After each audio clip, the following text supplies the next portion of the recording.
the world's weather is getting wilder. You know, the Earth is a very violent place. There are all kinds of natural processes happening all the time. From terrifying tornadoes. All I could see is this green wall. You couldn't see past it, around it, above it. Those people gotta get out of here. To horrifying hurricanes. Just grew into this giant Category 5 monstrosity. And record-breaking waves. Bang! Shock all the way up my back. And then I had the washing machine effect. To fast-moving walls of ice. It's like a big snowball coming at you. As the world warms up, we reveal gripping footage. Oh my God, Starbucks just got blown over. And first-hand accounts from people who are in the heart of these new extremes of weather. The flash flood right there! As you're in the middle of this perfect storm of mud, you really have to focus on surviving. We had passed the point of no return. Call 911! So shelter from the storm and hunker down for the world's wildest weather.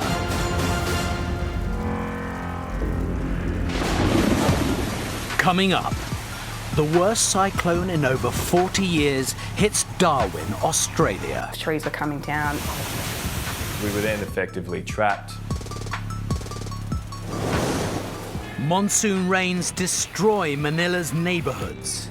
A lot of people were just kind of stood with a sense of shock and awe. But first, Canada's costliest ever natural disaster. There was 40-foot walls of fire. This thing was a beast. It was living, it was breathing, it was moving, it was eating.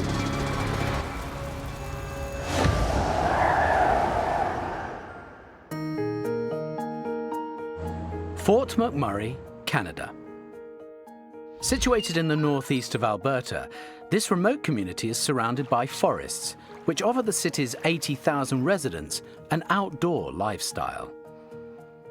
Project manager James O'Reilly moved to the city nearly 20 years ago and lives here with his wife Candice. This location we live in has many things I really like. Bears and deers and coyotes and everything come walking by our house. I can hit the trees within 2 minutes and be hiking for hours. But in the springtime, I'm a little bit nervous. The conditions change a lot. It's that time before the foliage starts coming out that I'm nervous about fires. Wildfires are common in this part of Canada and allow the forest's ecosystems to stay healthy. Fort McMurray employs 150 firefighters to keep these fires at bay. Mark Stevenson is one of them. We get fires every spring, generally did different scales. It could be a small one and we put out in a couple of minutes to something a little bit larger, but if anyone sees a wisp of smoke, they're calling the fire department and we're investigating right away. Springtime 2016, and it's unseasonably warm and dry in Fort McMurray, with temperatures hitting the 80s. The warm weather caused a lot of the deadfall and stuff in the bush to be excessively dry. We didn't have a lot of snow that winter, so there wasn't a lot of moisture in the ground to begin with. So we're anticipating a bad bushfire season. Meteorologists believe the dry conditions are caused in part by a weather pattern known as the Omega Block, so named as it resembles the uppercase Greek letter Omega. It's basically a ridge of high pressure that sits over the area and doesn't allow storm systems that would bring precipitation to come into that part of Canada. That meant a mild, relatively dry winter, and that meant that we had some problems come springtime. These dry weather conditions result in wildfires springing up on the edge of the city by the 30th of April, although the firefighters seem to have the situation under control. I was off duty and there was a fire on the Saturday evening, maybe a kilometer from my house. The pilots were dropping water, they were using bombers and choppers. The bombers were coming in so close that you could see the silhouette of the pilot through the window. It was just crazy.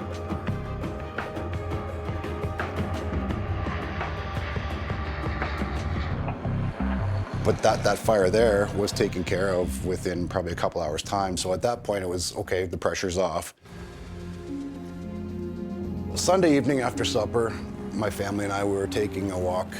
We happened to notice a little wisp of smoke down by the dump in the south direction that way. It was just a tiny little wisp of smoke at the time, so it was no concern, but it was definitely noted. 2 days later, on May the 3rd, fires are continuing to burn just outside the territory of the Fort McMurray firefighters. And as Mark begins his shift, it's a day like any other. It was a normal day. You know, I got up in the morning, my wife kissed me goodbye, I said goodbye to my kids, and you know, off to work I went with my lunch and my workout gear. We did our training in the morning, we do our normal daily routine. We happened to notice, looking west near the dump, those new smoke piles every couple minutes getting closer and closer to the city. It seemed like the fire was taking great big steps.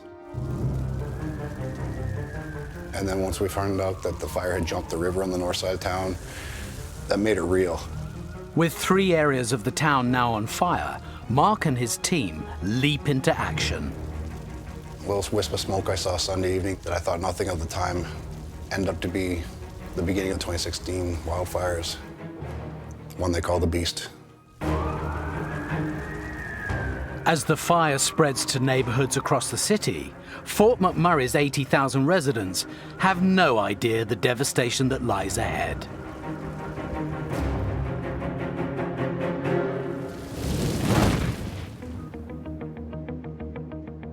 Winter 2015, and the United Kingdom is experiencing the wettest December ever on record. Numerous storms have brought in more than twice as much rain as normal, leaving much of the north of England underwater. As a weather forecaster forecasting across northern England during that time, it was relentless. It was an exhausting season. Britain was really in the firing line for deep areas of low-pressure depressions, which spawned across the Atlantic and just moved up towards the UK, one after another. We saw a number of storms in quick succession, causing quite a lot of localised flooding. And then leading up to Christmas, there was a bit of a lull, and we thought, oh, thank goodness for that. But the reprieve isn't to last long. Hebden Bridge, West Yorkshire, England. Home to around 4,500 people, this pretty little market town lies in the upper Calder Valley, surrounded by steep hills and moorland. Lying on the banks of 2 rivers and a canal, water levels here are constantly monitored because of possible flooding. Ed Chadwick has lived here for 9 years and owns a gallery in the centre of town. He is very aware of the risks. Living in a place like Hebden Bridge, where there's always inevitably going to be that potential for flooding, is something that you just have to live with, but it is always in the back of your mind. So, as Christmas Day approaches and the rain is falling, Ed is keeping an eye on the weather. I remember when I was closing up on the Christmas Eve, I actually physically went across the road, looked at the river and thought, it's about a metre up on normal. Fingers crossed it'll be all right. And so we went off as normal to enjoy the Christmas season. However, Storm Eva has arrived from the Atlantic. Having already battered Ireland with its 85-mile-an-hour winds, Britain's Meteorological Office is predicting up to 5 inches of rainfall and has issued a red weather warning. We could see that rain was going to last for quite some time. Not only that, the land was just so saturated. It didn't need 1 drop more of rainfall for the whole season. So as Eva pushed in, you could see there was trouble ahead.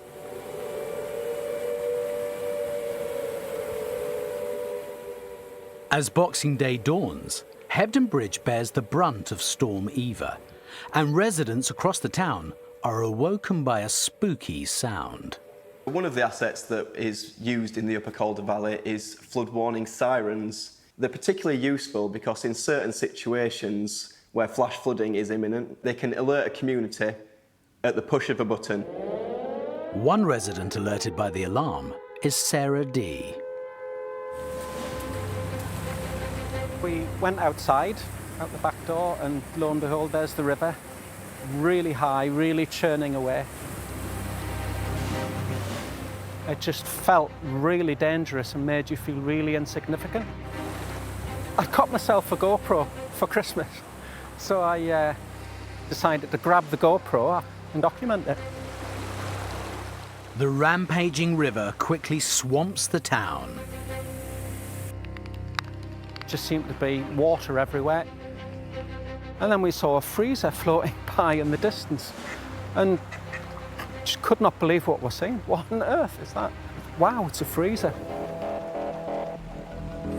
As Sarah films the waters flowing through town, 15 miles away, Ed Chadwick has spotted the weather warnings and has rushed back to the gallery to save as much as he can.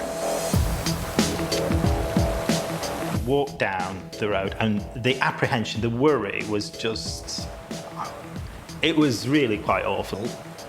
And as we approached, the river had diverted onto the road outside the gallery and it was like a raging torrent.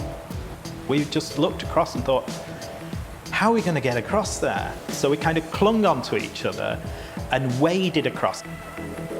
Ed begins to move the artwork to a higher part of the gallery, hoping to escape the ravages of the water. It was just kind of all hands to pumps, really. We just had to move everything. And at that point, the river level is constantly rising outside. I'm kind of checking on it and watching it. The water just started bubbling up through the floor in either corner. And at that point, we just realised there was no way we were going to hold it out of the front. It had just found its way in. And in 20 minutes, it was up to the top step on the stairs here. The sense that you were in this glass box that was filling up with water, it was very scary. About midday, we'd managed to move everything. We couldn't do anything else. We just had to leave it to fate, really. And we suddenly had a realisation of, well, we need to go and check on home, really. By 1 p.m, much of Hebden Bridge's town centre is underwater, and most of the roads along the valley are impassable. As Ed approaches his house, he quickly realises he can get no further. The water level, it was at least 6 feet deep. And so we just knew that our lower space and all the things that we have in there, there was no saving. There was no getting across to even have a look. Unable to reach his house because of the flooding, Ed has no idea when he'll be able to return home, or what he'll find there when he does.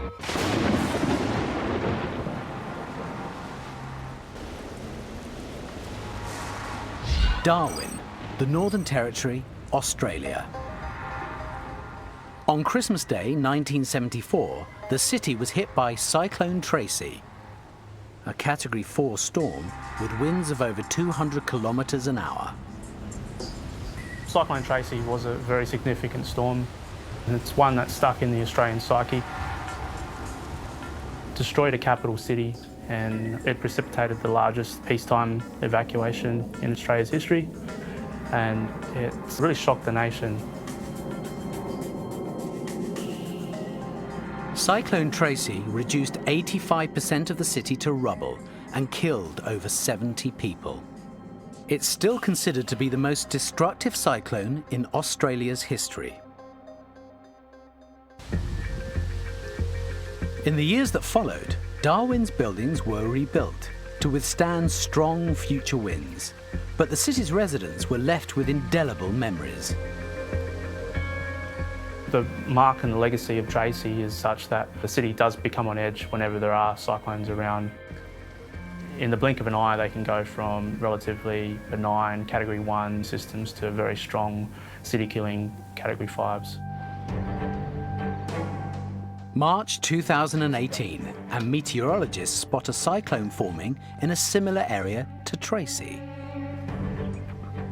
They issue warnings to Darwin's residents, leaving Aaron Kling, his partner Connor McBride, and their young family with a decision to make. The expectation the day before was that it was going to be a Category 1 and it might be just basically nothing more than a big storm with a lot of rain.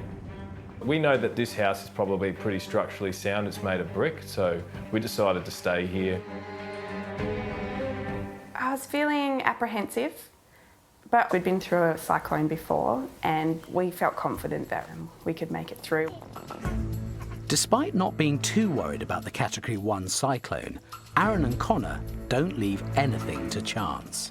We started getting a bit of a cyclone plan together. I started charging my torches and some of our phones and things.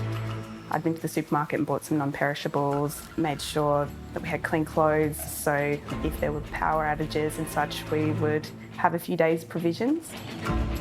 Tropical cyclone Marcus is forecast to hit Darwin as a Category 1 storm in the early evening of the 17th of March.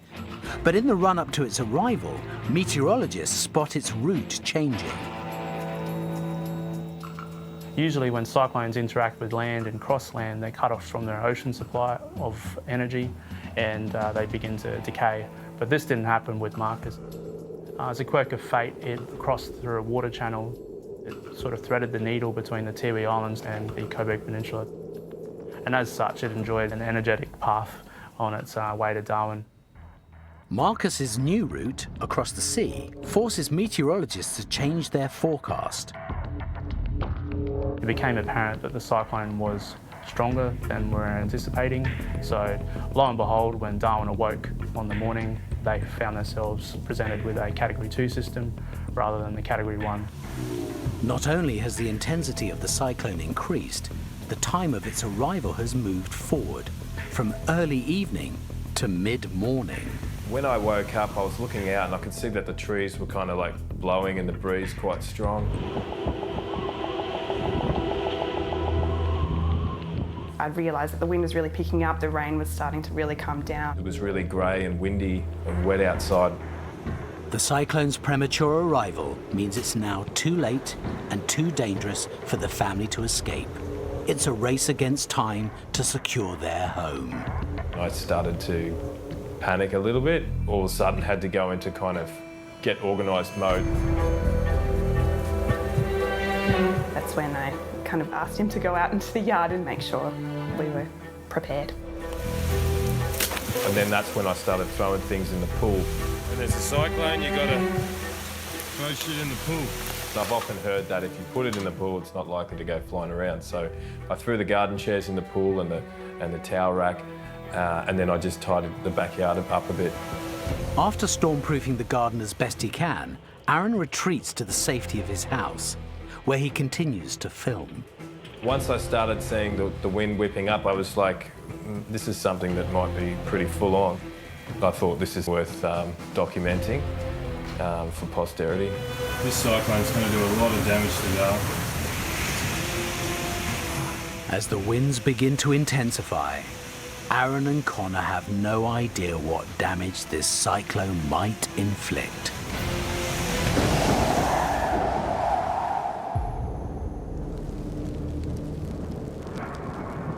Tuesday, May the 3rd, 2016, and a fire, which will come to be known as the Beast, is threatening to engulf the city of Fort McMurray in Canada. Concerned by the rapid spread of the flames, firefighter Mark Stevenson calls his wife and tells her to leave town with their children immediately. I needed them to be gone. I needed to know they were safe. Once I had that peace of mind, once I knew my family was safe, it was easy to do my job. Meanwhile, project manager James O'Reilly is at work and has just received a disturbing message. My wife sent me a picture of looking from downtown up into our neighborhood, and you could see the smoke and the red flames over top of our community. And it was that point I knew we needed to get out of there. James and his wife rush home to prepare to leave town, unaware how rapidly the fire is spreading. By the time I get to our house, they're actually saying, evacuate. And then by the time we got our first load out, they're saying, get out now. So for me, the urgency was really strong. Evacuation orders are issued for the entire city, leaving James and his wife wondering the best way out. I was thinking to myself, I think that south seems to make sense if the traffic is clear. That's us driving. We could see all the way down the highway and it seemed to be moving fine. So I decided to go south. So as soon as we started going up the hill to get out of town, the traffic just stopped. We couldn't move anywhere. We're trying to get through with fire trucks around these traffic jams and to get to where we need to be. It was hectic. There was people escaping, there's people driving everywhere. It was scary.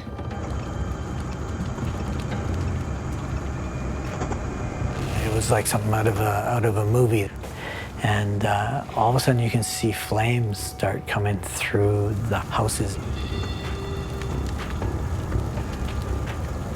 The wall of fire was, 20 feet from vehicles. It was intense. As the ferocious flames spread, 80,000 terrified residents tried to leave the city. It was dark behind, and you could see embers in the wind. And then when we went through the fire itself, pitch black, couldn't see a thing. All I could see in the rearview mirrors was the embers hitting the side of the trailer. What was going through my head was that yeah, we're gonna find out what it's like to burn, right? And yeah.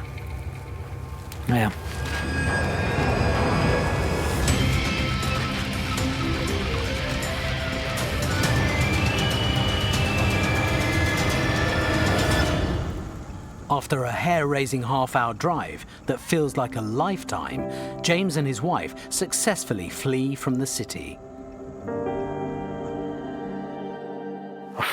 When we came out of the smoke, I don't know how to explain it, but it didn't matter how much money we had or what we had. We were alive, anything was possible. With no possibility of returning to their house that night, James and his wife decide to bed down at a nearby campsite. But their troubles aren't over yet.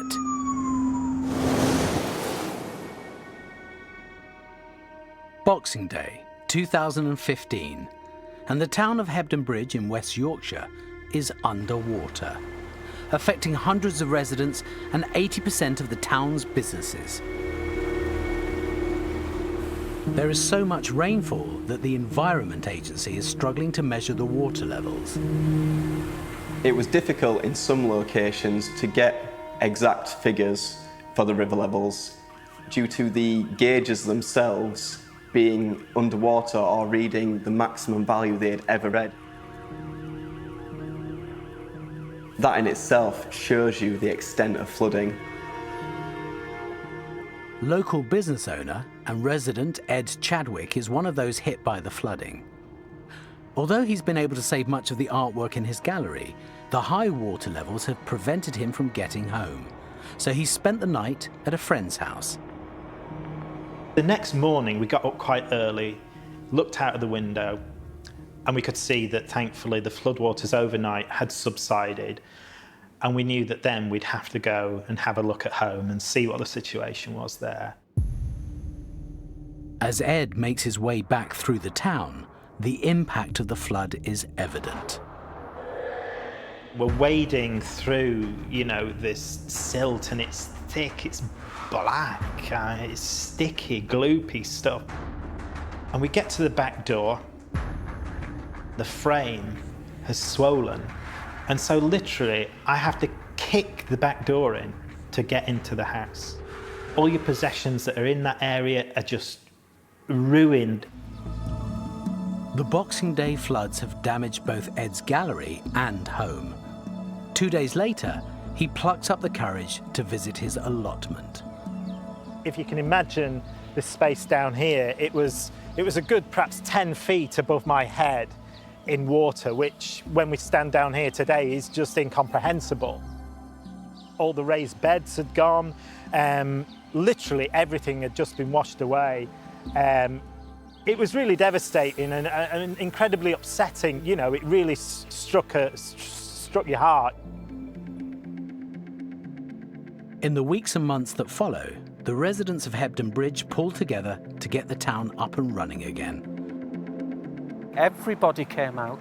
Everybody was clearing up, mucking out sludge out of people's houses, giving people somewhere to stay for the night, making dinners. It was a really good feeling from the community. 1,000 businesses in the Calder Valley area are affected by the flooding, with around 300 of them in Hebden Bridge. Although many don't open until March 2016, just a month after the water subsides, Ed's art gallery is back up and running.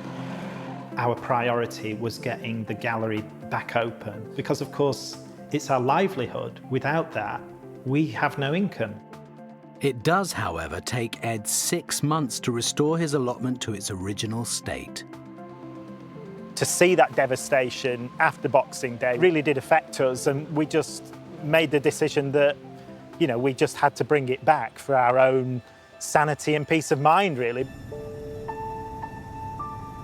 Hebden Bridge is only one of several towns and cities that flood during the storms of December 2015. 3 years on, however, the little town is back on its feet, and Ed continues to live there. Afterwards, you did think, why are we living here? Why are we living somewhere where we have to deal with this kind of scenario? But we took a walk up onto the hillside, and it was a beautiful sunny day. And when you get days like that, it's a beautiful place to be. And it made you want to continue and try and move on from the devastation, really.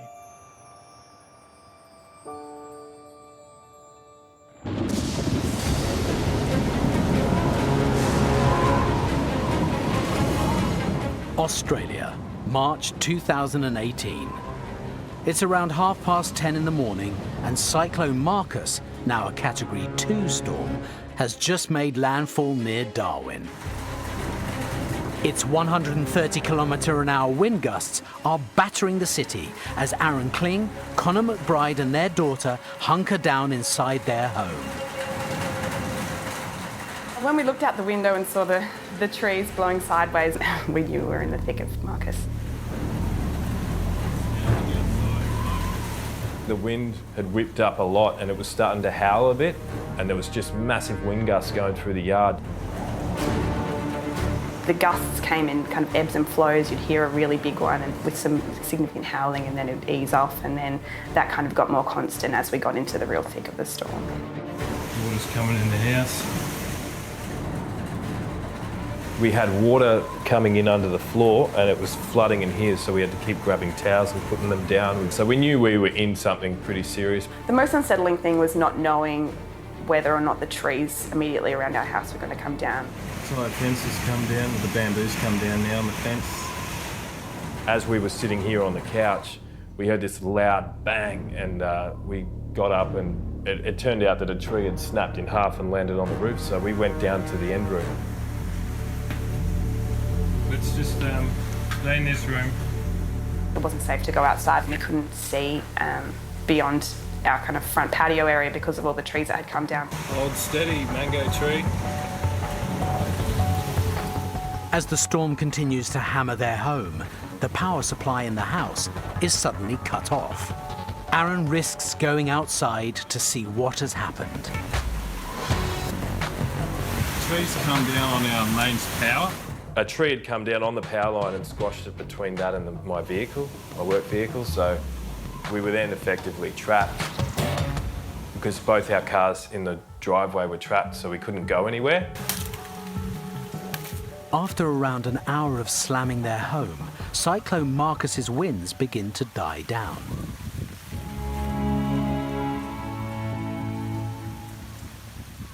Aaron and Connor assess the damage.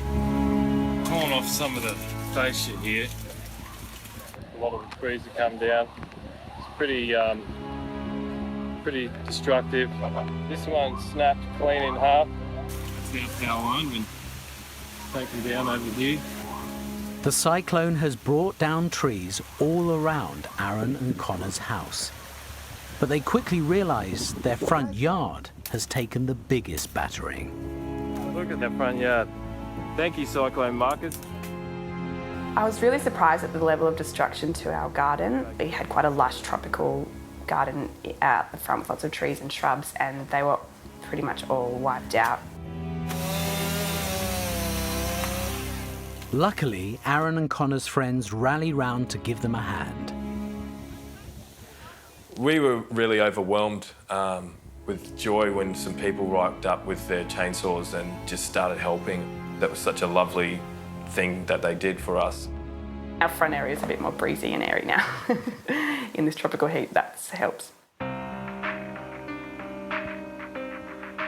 Cyclone Marcus leaves a mass of destruction in its wake. Insurance claims exceed 85 million Australian dollars. Unfortunately, yeah, all the big mahoganies came down. It was quite dramatic because they have these big root systems that were exposed all across the city. Fortunately, no one dies as a result of the cyclone, but 44 years after Cyclone Tracy, Marcus leaves its own stamp. Cyclone Marcus was a timely reminder that the city needs to and has to remain vigilant when it comes to tropical cyclones in northern Australia. I wouldn't take the risk of staying here during a 4 or 5. The fact that it was a 1 that turned into a Category 2 at the last minute was enough. Come on, sweetie, let's go back inside.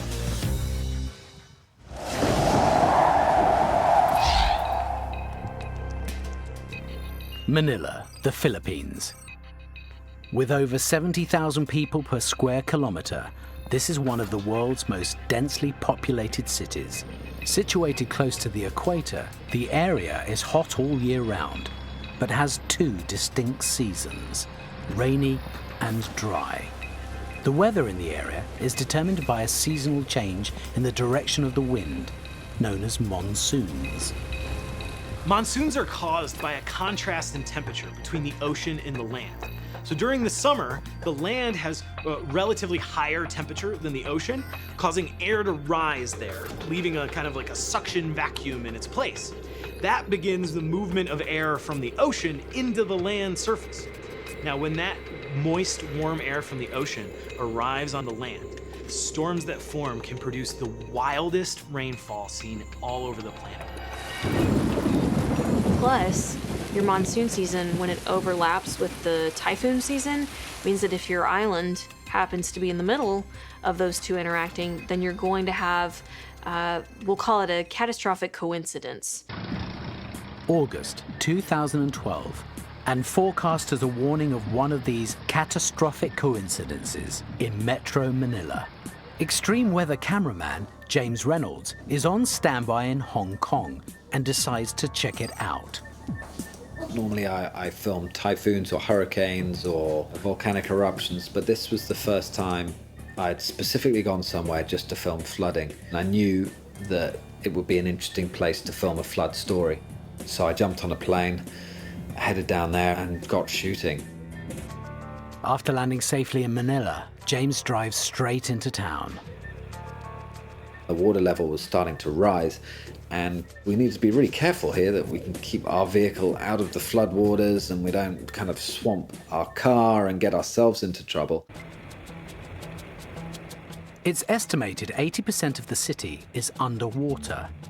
The residents deal with the arrival of these unusual floods in their own different ways.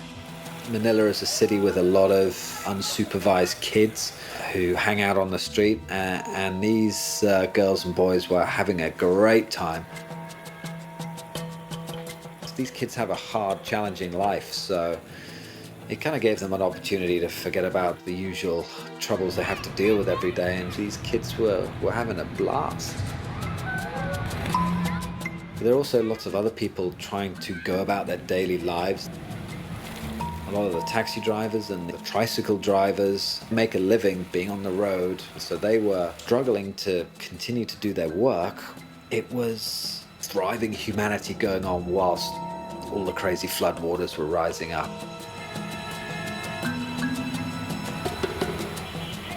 Manila is home to nearly 13 million people, many of whom live in neighborhoods on the banks of the Marikina River. This is where I saw the worst damage. There were whole slum communities which have been submerged in water, people whose houses are being flooded out. A lot of people were just kind of stood by the side with a sense of shock and awe. Just trying to take in what was going on. This devastating flooding is the result of more than a month's worth of rain falling in just 48 hours over the Manila city area. What was unusual about this event is that it wasn't just about the monsoon, which in and of itself can be destructive with heavy rainfall in an already tropical environment. It's that you had two other tropical cyclones in the vicinity that added fuel to the storm, that allowed for there to be a prolonged period of very heavy rainfall over the course of more than a week. But even when the rain stops, the 29-degree heat exacerbates the problems for Manila's residents. The water was starting to fester. It was really unpleasant. So a lot of trash got washed up. The sewage was all mixed up together. This was a serious health hazard. There was a lot of scavenging going on, people wading through stagnant floodwaters looking for anything useful they might be able to salvage. And there were people trying to scoop the water out of their houses. And there were a lot of rescues taking place to get the elderly away from the danger areas. And it was clear that for a lot of these people, it was not going to be easy to get their lives back on track quickly. The floods of August 2012 are one of the worst three-day rainfall events on record, killing over 100 people and displacing over 1 million inhabitants. Even today, the amount of rain that fell is deemed to be unusual. An academic study suggested it was so rare that you could see an event like this happen maybe once every 1,000 years, which goes to show just how unprecedented it was and how unusual the setup was.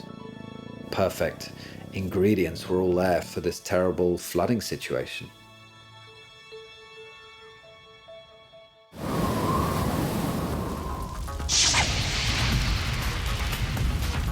May 2016, and fires are raging across Fort McMurray in Canada. With 80,000 residents having been evacuated, firefighters are struggling to stop the flames from engulfing the entire city. There was 40-foot walls of fire. This thing was a beast. It was living, it was breathing, it was moving, it was eating. It was incredible to see. We couldn't get ahead of it, we couldn't stop it. It was going and doing what it wanted to do. It seemed like we were losing every battle. We were losing entire areas of the community. The rapid spread of the fire is due to the weather conditions. What happened right as the fire started and began to spread was a cold front came through, and that brought with it wind that caused the fire itself to spread more rapidly, and wind remained the constant problem for this fire even after the cooler temperatures arrived. Two residents who have fled the city are James and Candice O'Reilly. They've made it to a campsite just outside Fort McMurray. We just parked the vehicles and the trailer in one of the spots there. The phone almost immediately started vibrating. James's phone is linked up to the security cameras at his home, and if they sense motion, the phone vibrates to alert him. The front camera was telling me there's something going on, and I could see just glitter across the grass, and that's when I realized that was fire. So I said to Candice, I think that's the house going. And she said, no, it's not. I said, yeah, it is. Let me show you what it looks like inside. So I opened the camera to the inside security camera. At that point, we could see the flames licking the side of the house. It takes around 3 minutes for the fire to smash through the window and engulf the front room. And at that point, Candice couldn't watch anymore. Yeah, so I watched the house burn from there.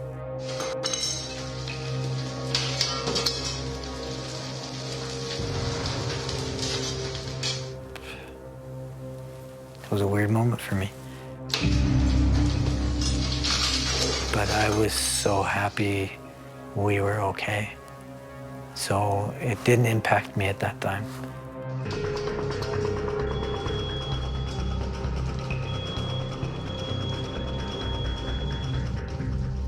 It impacted me later, but at that point, we figured it was time to move on. It's the tree line right adjacent to my house.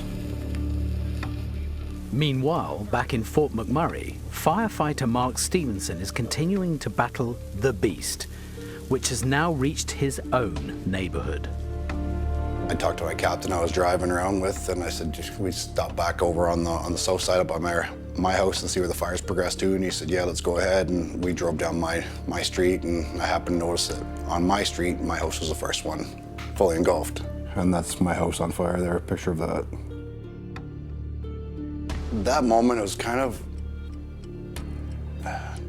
numbing's the wrong word. I had expected it coming up there, but to see it was totally different. It was shocking. Everything that was important, was my wife, my kids, my dog, everything that couldn't be replaced was safe. Everything else was just stuff, and stuff can be dealt with later. I took my phone out and I took a short video of it, and that was about it. There's a video I sent to my wife of our house on fire, the message I had for her.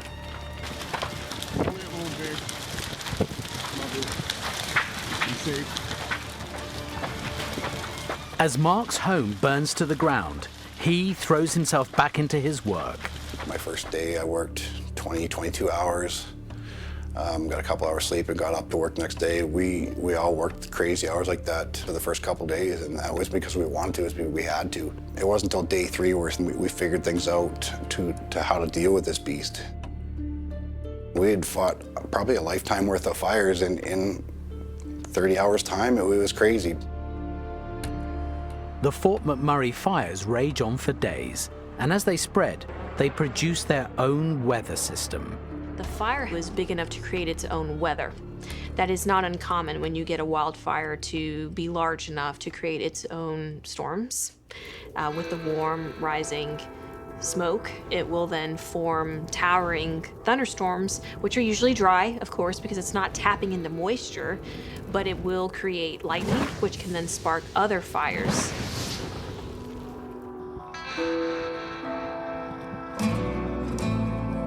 It takes 2 months for the Fort McMurray fires to be declared under control. They destroy nearly 10% of the city and cause an estimated $3.6 billion worth of damage, making them the most expensive natural disaster in Canadian history. Thinking back on it, causes some anxiety for me sometimes. I never want to fight a fire like that again. Firefighters don't like to lose houses. That's not what we do. We do everything we can for our community. This is a jar of leftovers from my house that we managed to dig out of the ash. A couple coins, a couple burnt out knives, remnants of my old military medals. This jar was left as my house.